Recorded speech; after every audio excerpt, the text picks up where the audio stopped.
Welcome. Step into a world where stories breathe through my voice. Leave everything behind, find your perfect spot, and let's begin. Casting the Runes. April the 15th. Dear Sir, I am requested by the Council of the Association to return to you the draft of a paper on the truth of alchemy, which you have been good enough to offer to read at our forthcoming meeting, and to inform you that the Council do not see their way to including it in the programme. I am, yours faithfully, Secretary. April the 18th. Dear Sir, I am sorry to say that my engagements do not permit of my affording you an interview on the subject of your proposed paper, nor do our laws allow of your discussing the matter with a committee of our Council, as you suggest. Please allow me to assure you that the fullest consideration was given to the draft which you submitted, and that it was not declined without having been referred to the judgment of a most competent authority. No personal question, it can hardly be necessary for me to add, can have had the slightest influence on the decision of the Council. Believe me, at supra. April 20th. The Secretary of the Association begs respectfully to inform Mr. Karswell that it is impossible for him to communicate the name of any person or persons to whom the draft of Mr. Karswell's paper may have been submitted, and further desires to intimate that he cannot undertake to reply to any further letters on this subject. "And who is Mr. Karswell?" inquired the Secretary's wife. She had called at his office, and, perhaps unwarrantably, had picked up the last of these 3 letters which the typist had just brought in. "Why, my dear, just at present Mr. Karswell is a very angry man, but I don't know much about him otherwise, except that he is a person of wealth. His address is Lufford Abbey, Warwickshire, and he's an alchemist, apparently, and wants to tell us all about it. And that's about all, except that I don't want to meet him for the next week or 2. Now, if you're ready to leave this place, I am." "What have you been doing to make him angry?" asked Mrs. Secretary. "The usual thing, my dear, the usual thing. He sent in a draft of a paper he wanted to read at the next meeting, and we referred it to Edward Dunning, almost the only man in England who knows about these things, and he said it was perfectly hopeless, so we declined it. So Karswell has been pelting me with letters ever since. The last thing he wanted was the name of the man we referred his nonsense to. You saw my answer to that. But don't you say anything about it, for goodness sake." "I should think not, indeed. Did I ever do such a thing? I do hope, though, he won't get to know that it was poor Mr. Dunning." "Poor Mr. Dunning? I don't know why you call him that. He's a very happy man, is Dunning. Lots of hobbies and a comfortable home, and all his time to himself." "I only meant I should be sorry for him if this man got hold of his name and came and bothered him." "Oh, yes. I dare say he would be poor Mr. Dunning then." The Secretary and his wife were lunching out, and the friends to whose house they were bound were Warwickshire people. So Mrs. Secretary had already settled it in her own mind that she would question them judiciously about Mr. Karswell. But she was saved the trouble of leading up to the subject, for the hostess said to the host, before many minutes had passed, "I saw the Abbot of Lufford this morning." The host whistled. "Did you? What in the world brings him up to town?" "Goodness knows, he was coming out of the British Museum gate as I drove past." It was not unnatural that Mrs. Secretary should inquire whether this was a real abbot who was being spoken of. "Oh, no, my dear, only a neighbour of ours in the country who bought Lufford Abbey a few years ago. His real name is Karswell." "Is he a friend of yours?" asked Mr. Secretary with a private wink to his wife. The question let loose a torrent of declamation. There was really nothing to be said for Mr. Karswell. Nobody knew what he did with himself. His servants were a horrible set of people. He had invented a new religion for himself and practiced no one could tell what appalling rites. He was very easily offended and never forgave anybody. He had a dreadful face, so the lady insisted, her husband somewhat demurring. He never did a kind action, and whatever influence he did exert was mischievous. "Do the poor man justice, dear," the husband interrupted. "You forget the treat he gave the school children." Forget it indeed, but I'm glad you mentioned it, because it gives an idea of the man. Now, Florence, listen to this. The first winter he was at Lufford, this delightful neighbour of ours wrote to the clergyman of his parish, he's not ours, but we know him very well, and offered to show the school children some magic lantern slides. He said he had some new kinds, which he thought would interest them. Well, the clergyman was rather surprised, because Mr. Karswell had shown himself inclined to be unpleasant to the children, complaining of their trespassing or something of the sort. But of course he accepted, and the evening was fixed, and our friend went himself to see that everything went right. He said he never had been so thankful for anything as that his own children were all prevented from being there. They were at a children's party at our house, as a matter of fact. Because this Mr. Karswell had evidently set out with the intention of frightening these poor village children out of their wits, and I do believe if he'd been allowed to go on, he would actually have done so. He began with some comparatively mild things.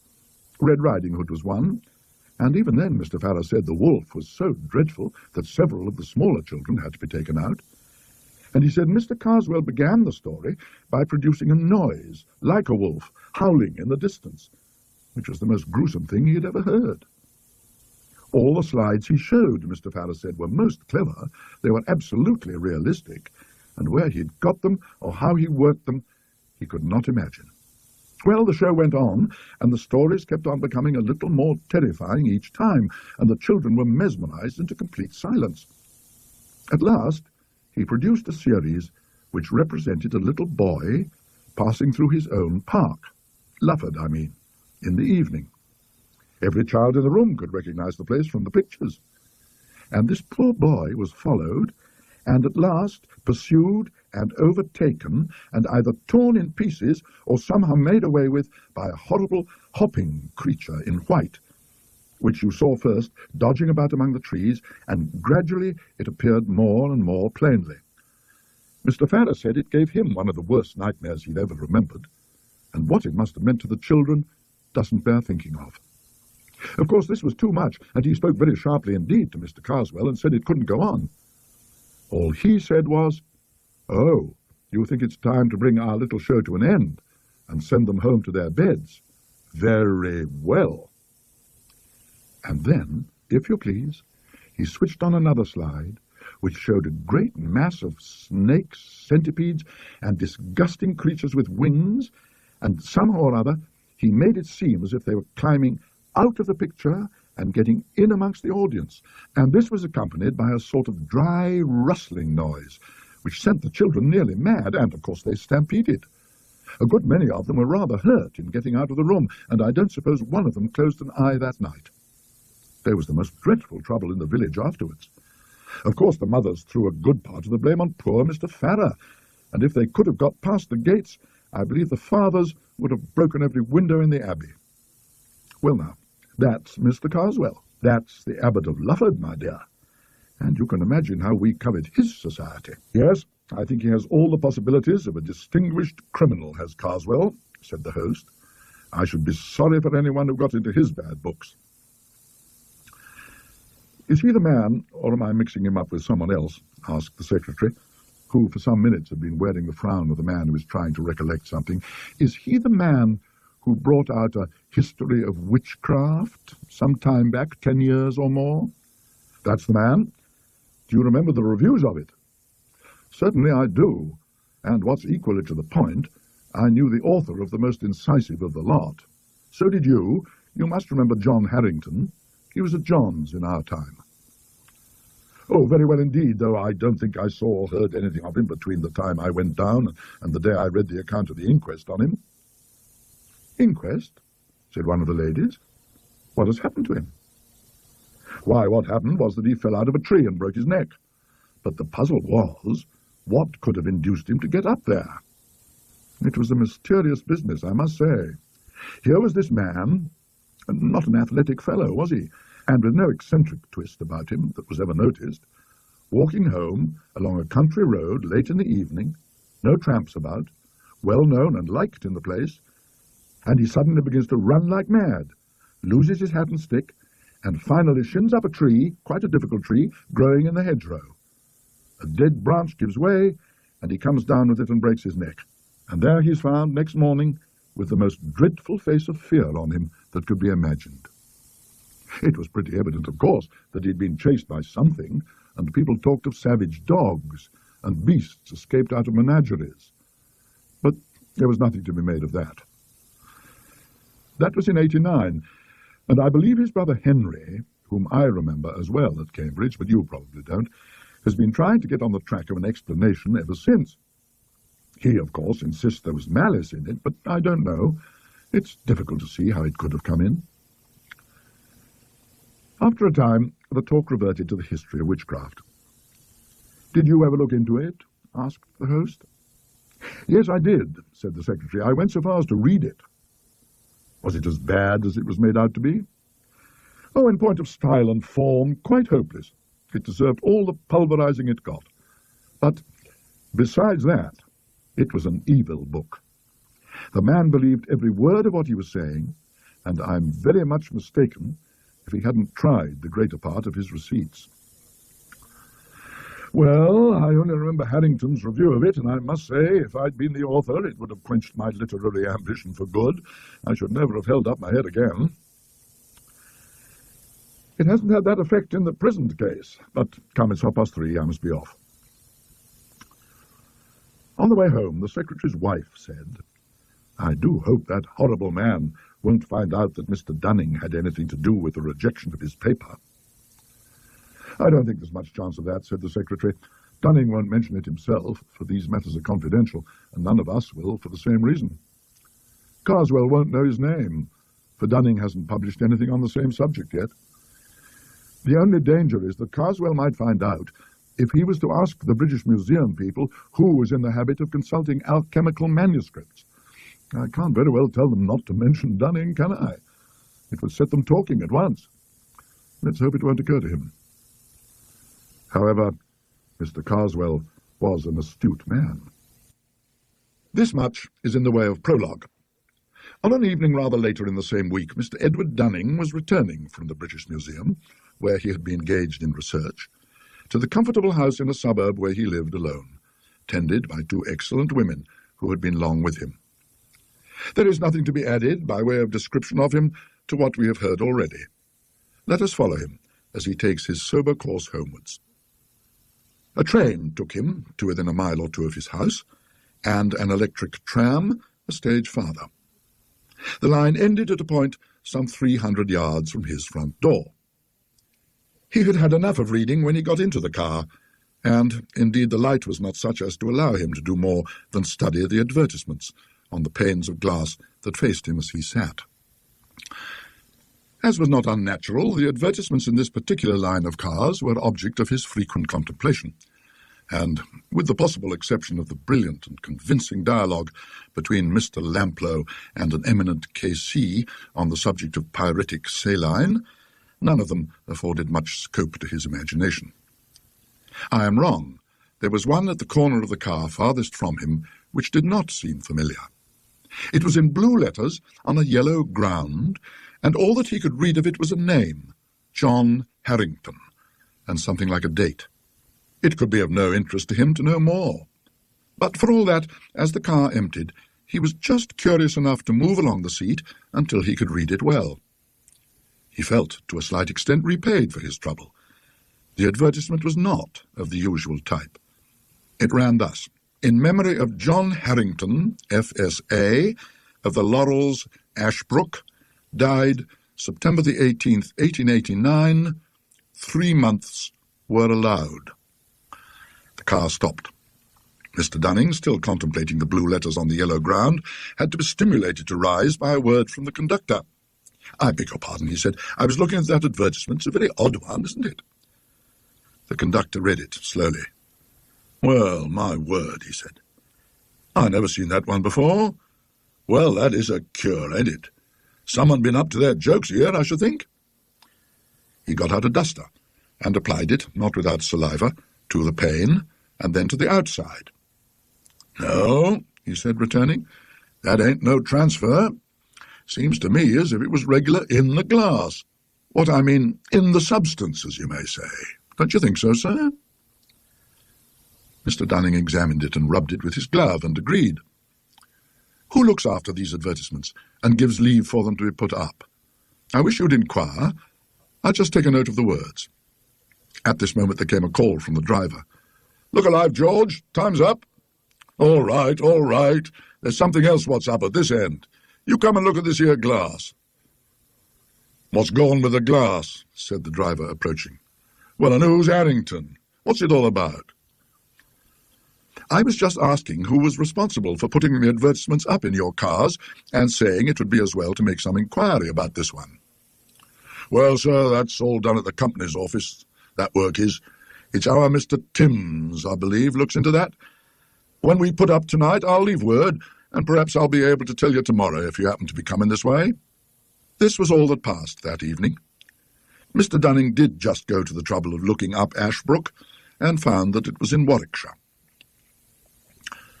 Next day he went to town again. The car, it was the same car, was too full in the morning to allow of his getting a word with the conductor. He could only be sure that the curious advertisement had been made away with. The close of the day brought a further element of mystery into the transaction. He had missed the tram, or else preferred walking home, but at a rather late hour, while he was at work in his study, one of the maids came to say that 2 men from the tramways was very anxious to speak to him. This was a reminder of the advertisement, which he had, he says, nearly forgotten. He had the men in. They were the conductor and driver of the car, and when the matter of refreshment had been attended to, asked what Mr. Timms had to say about the advertisement. "Well, sir, that's what we took the liberty to step round about," said the conductor. "Mr. Timms, he give William here the rough side of his tongue about that. According to him, there warn't no advertisement of that description sent in, nor ordered, nor paid for, nor put up, nor nothing, let alone not being there, and we was playing the fool taking up his time." "Well," I says, "if that's the case, all I ask of you, Mr. Timms," I says, "is to take and look at it for yourself," I says. "Of course, if it ain't there," I says, "you may take and call me what you like." "Right," he says, "I will." And we went straight off. Now, I leave it to you, sir. If that ad, as we term them, with Harrington on it, warn't as plain as ever you see anything, blue letters on yellow glass, and as I says at the time, and you borne me out, regular in the glass, because, if you remember, you recollect of me swabbing it with me duster. To be sure I do, quite clearly. Well, you may say, well, I don't think. Mr. Timms, he gets in that car with a light. No, he told William to hold the light outside. "Now," he says, "where's your precious ad, what we've heard so much about?" "Here it is," I says, "Mr. Timms," and I laid me hand on it. The conductor paused. "Well," said Mr. Dunning, "it was gone, I suppose. Broken?" "Broke? Not it. There warn't, if you'll believe me, no more trace of them letters, blue letters they was, on that piece of glass, than, well, it's no good me talking. I never see such a thing. I'll leave it to William here, but there, as I says, where's the benefit in me going on about it?" "And what did Mr. Timms say?" "Why, he did what I give him leave to, called us pretty much anything he liked, and I don't know as I blame him so much neither. But what we thought, William and me did, was, as we seen you take down a bit of a note about that, well, that lettering—" "I certainly did that, and I have it now. Did you wish me to speak to Mr. Timms myself and show it to him? Was that what you came in about?" "There, didn't I say as much?" said William. "Deal with a gent, if you can get on the track of one, that's my word.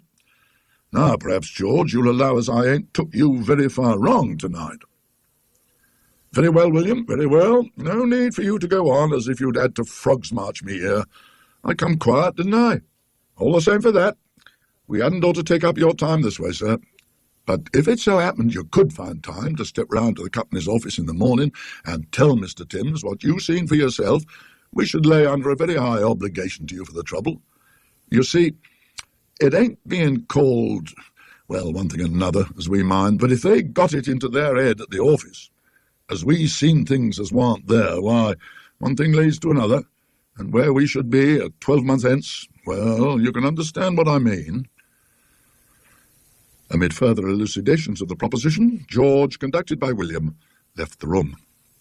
The incredulity of Mr. Timms, who had a nodding acquaintance with Mr. Dunning, was greatly modified on the following day by what the latter could tell and show him, and any bad mark that might have been attached to the names of William and George was not suffered to remain on the company's books. But explanation there was none. Mr. Dunning's interest in the matter was kept alive by an incident of the following afternoon. He was walking from his club to the train, and he noticed somewhere ahead a man with a handful of leaflets, such as are distributed to passers-by by agents of enterprising firms. This agent had not chosen a very crowded street for his operations. In fact, Mr. Dunning did not see him get rid of a single leaflet before he himself reached the spot. One was thrust into his hand as he passed. The hand that gave it touched his, and he experienced a sort of little shock as it did so. It seemed unnaturally rough and hot. He looked in passing at the giver, but the impression he got was so unclear that however much he tried to reckon it up subsequently, nothing would come. He was walking quickly, and as he went on, glanced at the paper. It was a blue one. The name of Harrington, in large capitals, caught his eye. He stopped, startled, and felt for his glasses. The next instant, the leaflet was twitched out of his hand by a man who hurried past and was irrecoverably gone. He ran back a few paces, but where was the passer-by? And where the distributor? It was in a somewhat pensive frame of mind that Mr. Dunning passed on the following day into the select manuscript room of the British Museum, and filled up tickets for Harley 3586 and some other volumes. After a few minutes they were brought to him, and he was settling the one he wanted first upon the desk, when he thought he heard his own name whispered behind him. He turned round hastily, and in doing so brushed his little portfolio of loose papers onto the floor. He saw no one he recognized, except one of the staff in charge of the room, who nodded to him, and he proceeded to pick up his papers. He thought he had them all, and was turning to begin work, when a stout gentleman at the table behind him, who was just rising to leave, and had collected his own belongings, touched him on the shoulder, saying, "May I give you this? I think it should be yours," and handed him a missing quire. "It is mine, thank you," said Mr. Dunning. In another moment the man had left the room. Upon finishing his work for the afternoon, Mr. Dunning had some conversation with the assistant in charge, and took occasion to ask who the stout gentleman was. "Oh, he's a man named Karswell," said the assistant. "He was asking me a week ago who were the great authorities on alchemy, and, of course, I told him you were the only one in the country. I'll see if I can catch him. He'd like to meet you, I'm sure." "For heaven's sake, don't dream of it," said Mr. Dunning. "I'm particularly anxious to avoid him." "Oh, very well," said the assistant. "He doesn't come here often. I dare say you won't meet him." More than once on the way home that day, Mr. Dunning confessed to himself that he did not look forward with his usual cheerfulness to a solitary evening. It seemed to him that something ill-defined and impalpable had stepped in between him and his fellow men, had taken him in charge, as it were. He wanted to sit close up to his neighbours in the train and in the tram, but, as luck would have it, both train and car were markedly empty. The conductor, George, was thoughtful, and appeared to be absorbed in calculations as to the number of passengers. On arriving at his house, he found Dr. Watson, his medical man, on his doorstep. "I've had to upset your household arrangements, I'm sorry to say, Dunning. Both your servants hors de combat. In fact, I've had to send them to the nursing home." "Good heavens, what's the matter?"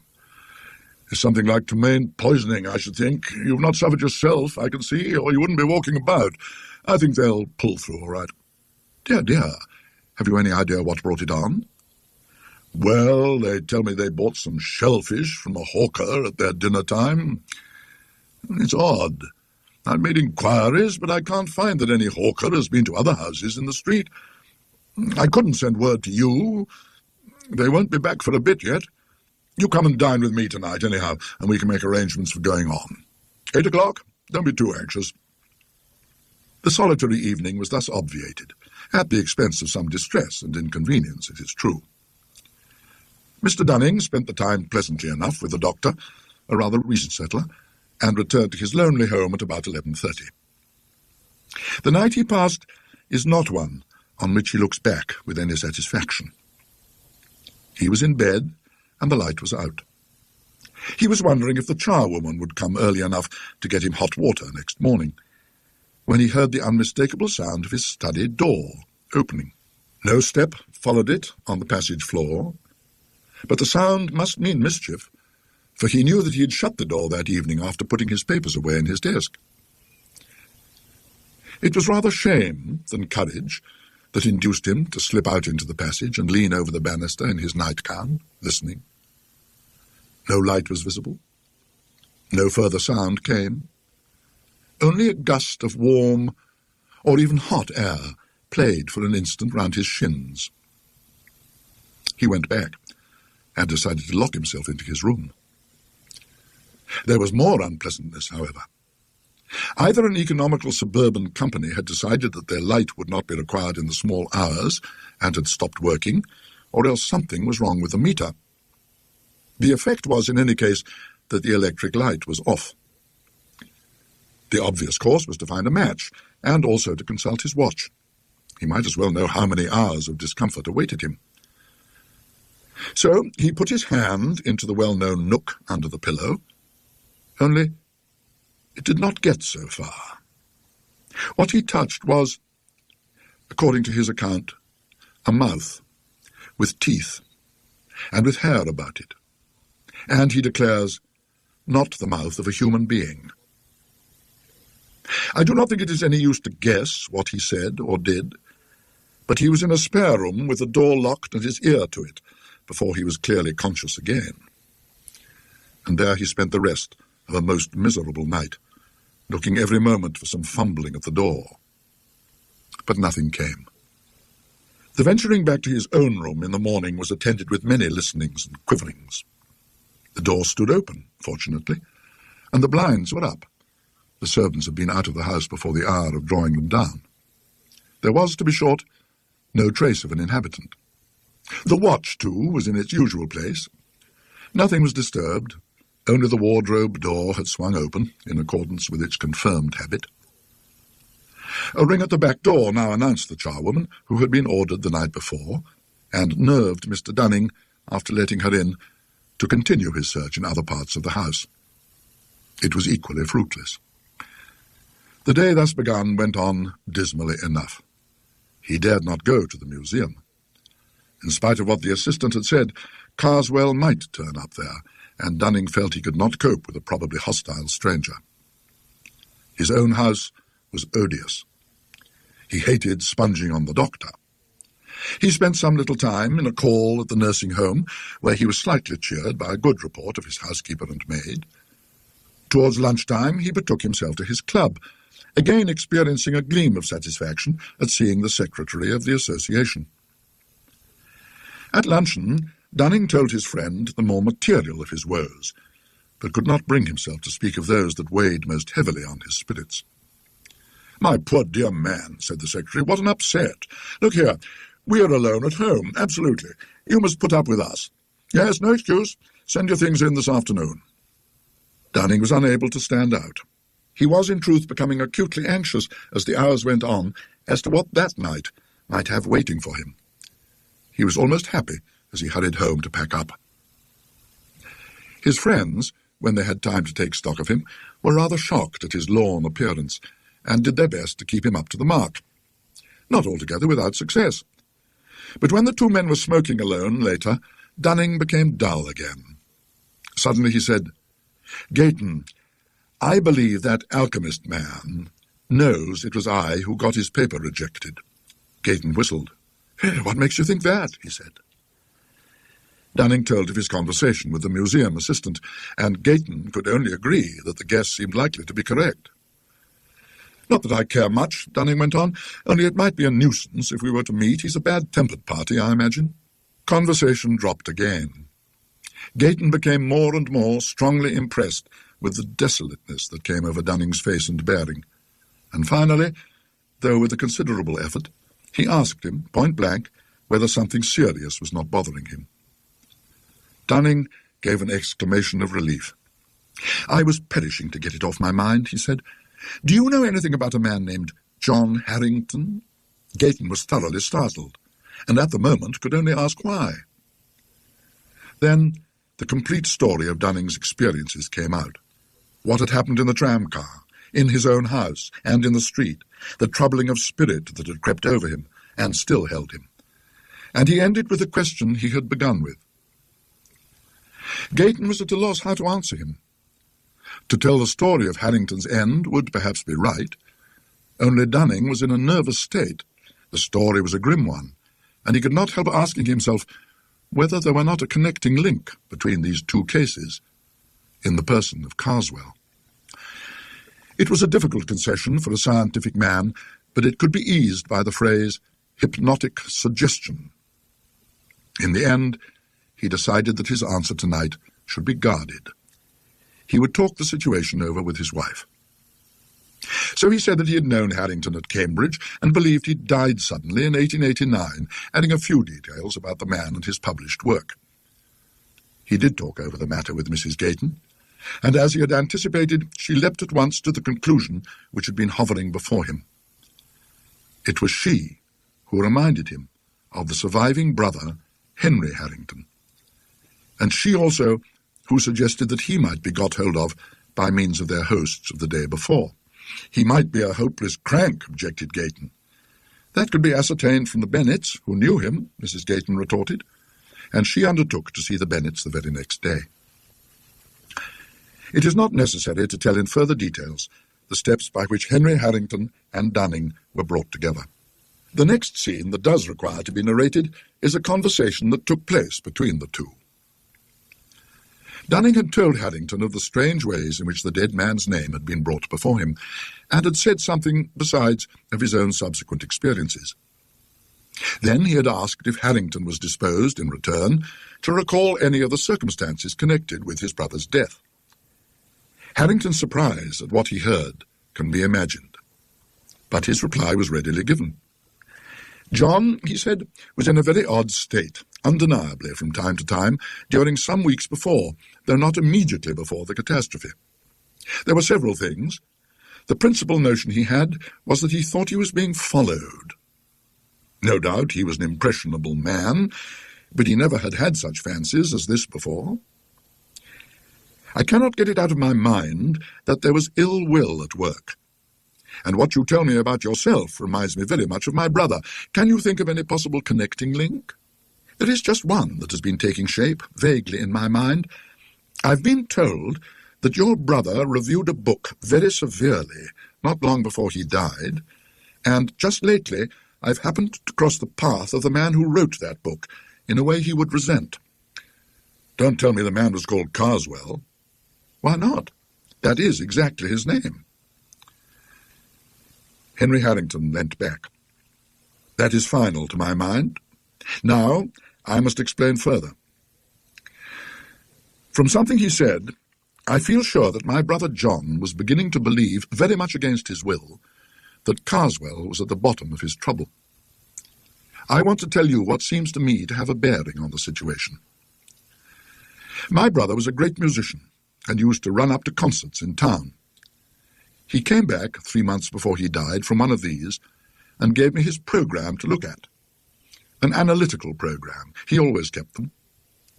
I nearly missed this one, he said. I suppose I must have dropped it. Anyhow, I was looking for it under my seat and in my pockets and so on, and my neighbour offered me his.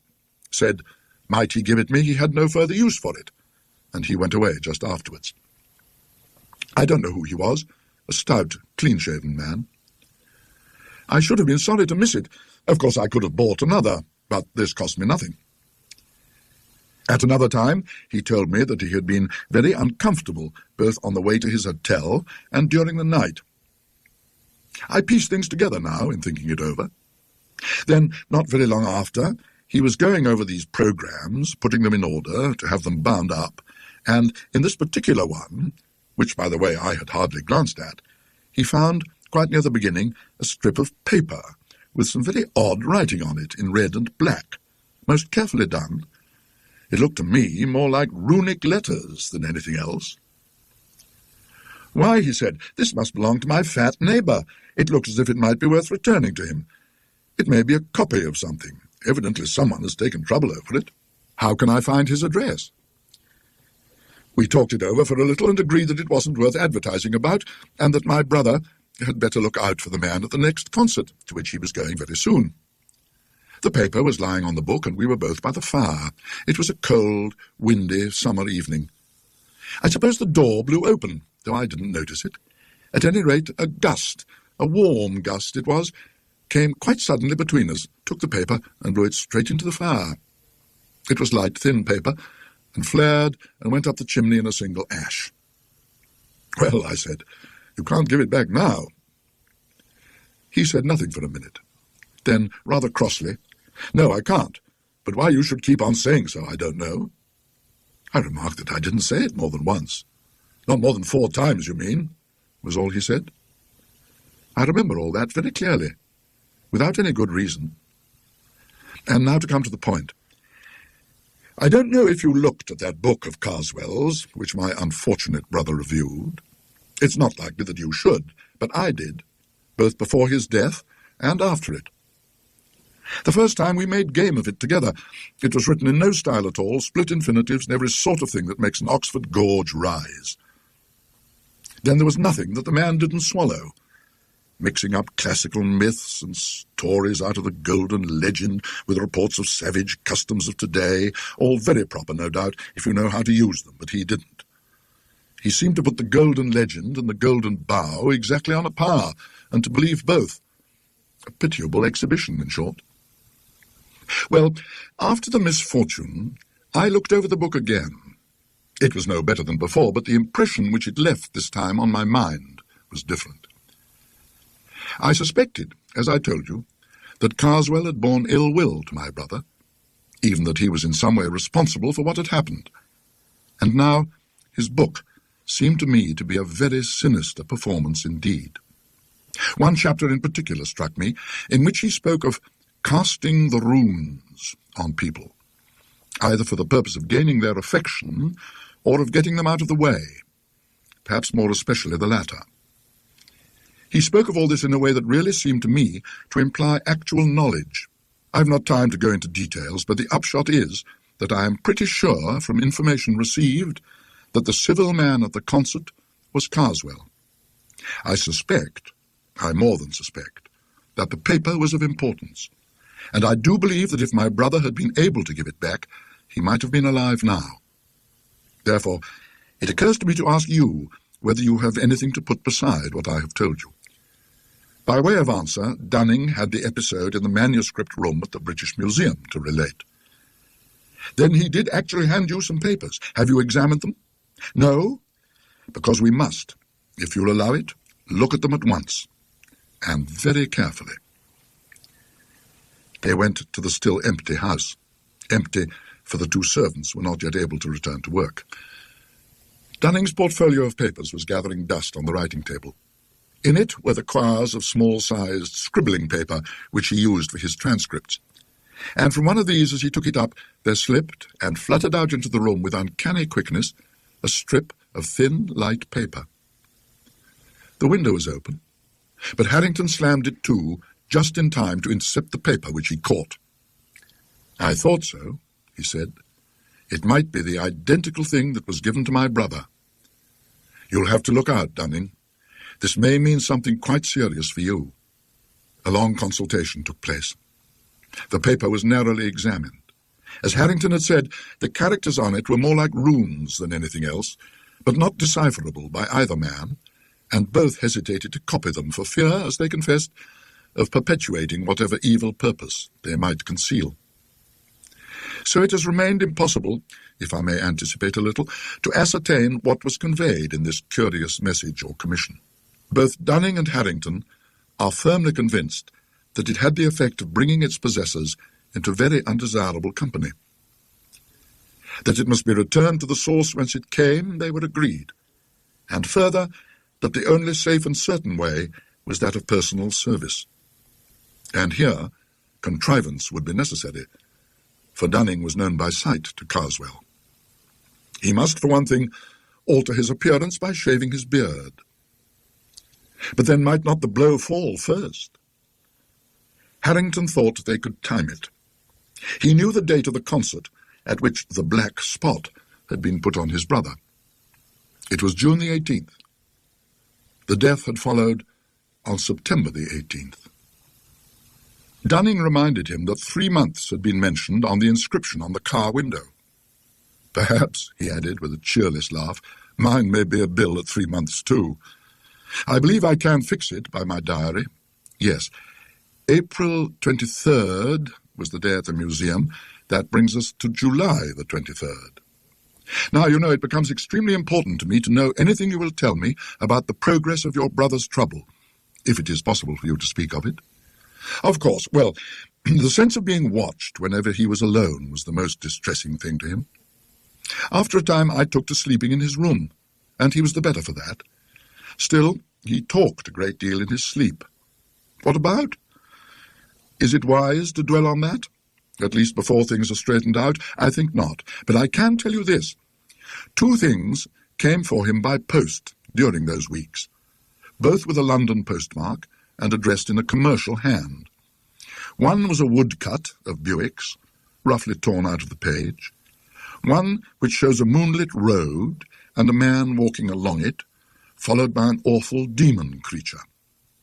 Under it were written the lines out of the Ancient Mariner, which I suppose the cut illustrates, about one who, having once looked round, walks on and turns no more his head, because he knows a frightful fiend doth close behind him tread. The other was a calendar, such as tradesmen often send. My brother paid no attention to this, but I looked at it after his death and found that everything after September the 18th had been torn out. You may be surprised at his having gone out alone the evening he was killed, but the fact is that during the last 10 days or so of his life, he had been quite free from the sense of being followed or watched. The end of the consultation was this. Harrington, who knew a neighbour of Karswell's, thought he saw a way of keeping a watch on his movements. It would be Dunning's part to be in readiness to try to cross Karswell's path at any moment to keep the paper safe and in place of ready access. They parted. The next weeks were no doubt a severe strain upon Dunning's nerves. The intangible barrier which had seemed to rise about him on the day when he received the paper gradually developed into a brooding blackness that cut him off from the means of escape to which one might have thought he might resort. No one was at hand who was likely to suggest them to him, and he seemed robbed of all initiative. He waited with inexpressible anxiety as May, June, and early July passed on for a mandate from Harrington.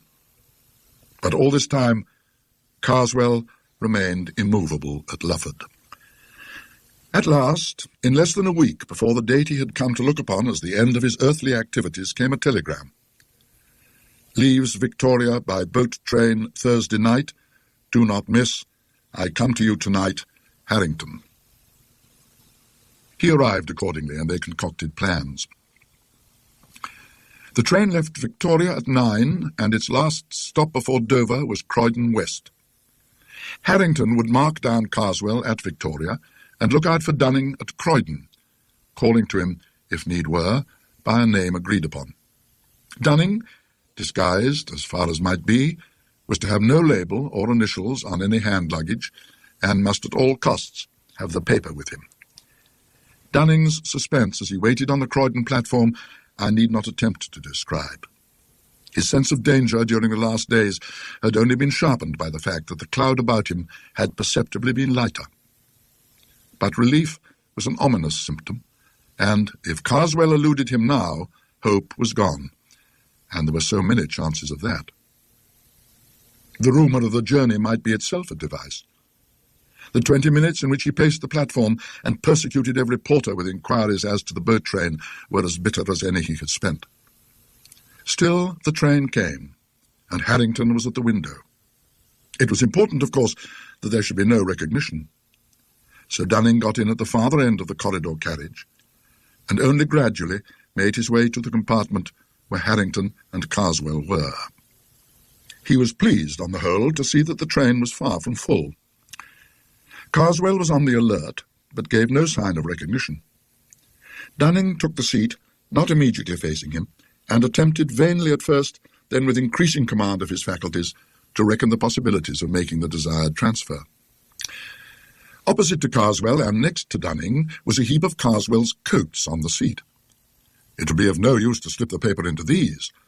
He would not be safe, or would not feel so, unless in some way it could be proffered by him and accepted by the other.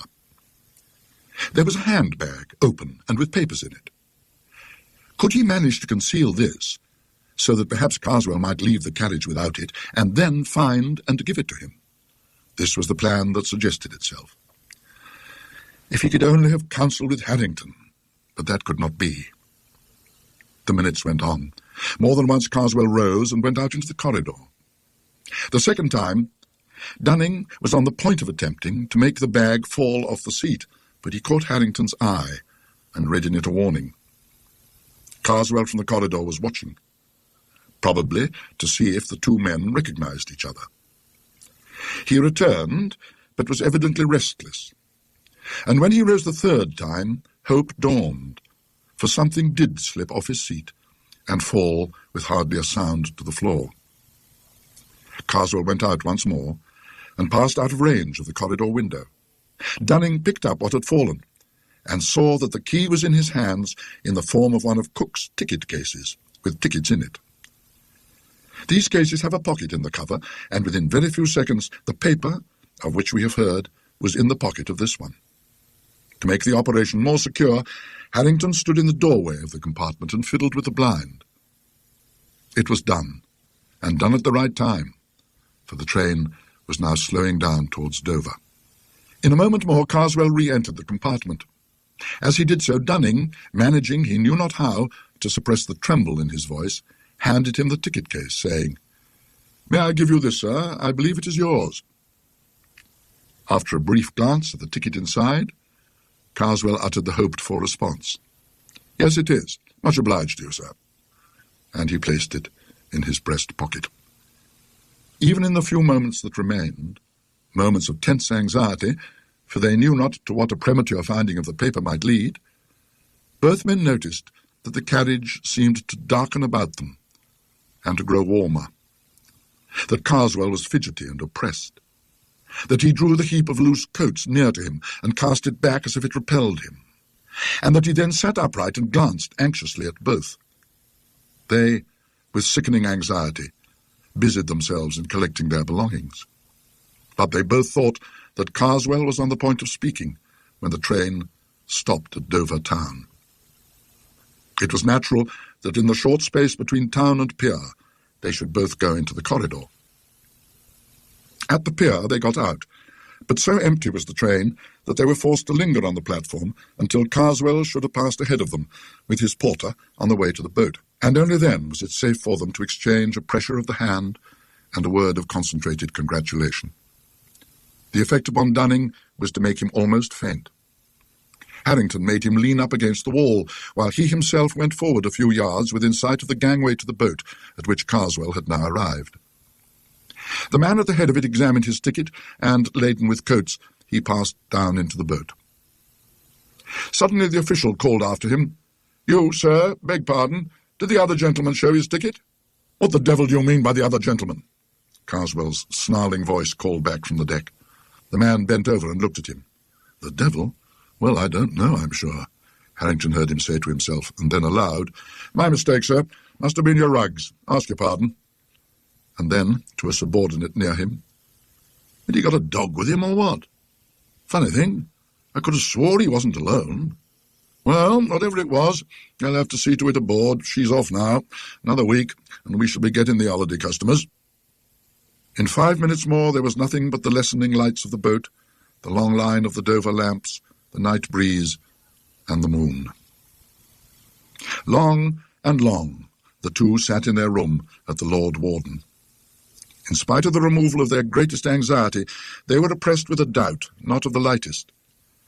Had they been justified in sending a man to his death, as they believed they had? Ought they not to warn him, at least? "No," said Harrington. "If he is the murderer I think him, we have done no more than is just. Still, if you think it better—" "But How and where can you warn him? He was booked to Abbeville only, said Dunning. I saw that. If I wired to the hotels there in Joanne's guide, examine your ticket case, Dunning, I should feel happier. This is the 21st. He'll have a day. But I am afraid he has gone into the dark. So telegrams were left at the hotel office. It is not clear whether these reached their destination or whether, if they did, they were understood. All that is known is that on the afternoon of the 23rd, an English traveller, examining the front of St. Wolfram's Church at Abbeville, then under extensive repair, was struck on the head and instantly killed by a stone falling from the scaffold erected round the northwestern tower, there being, as was clearly proved, no workman on the scaffold at that moment. And the traveller's papers identified him as Mr. Karswell. Only one detail shall be added. At Karswell's sale, a set of Buick, sold with all faults, was acquired by Harrington. The page, with the woodcut of the traveller and the demon, was, as he had expected, mutilated. Also, after a judicious interval, Harrington repeated to Dunning something of what he had heard his brother say in his sleep. But it was not long before Dunning stopped him. I hope you felt every word of this journey, just as deeply as I felt telling it to you. If you want to stay part of the story, hit subscribe and ring the bell. Something even more captivating is already on its way. Until next time.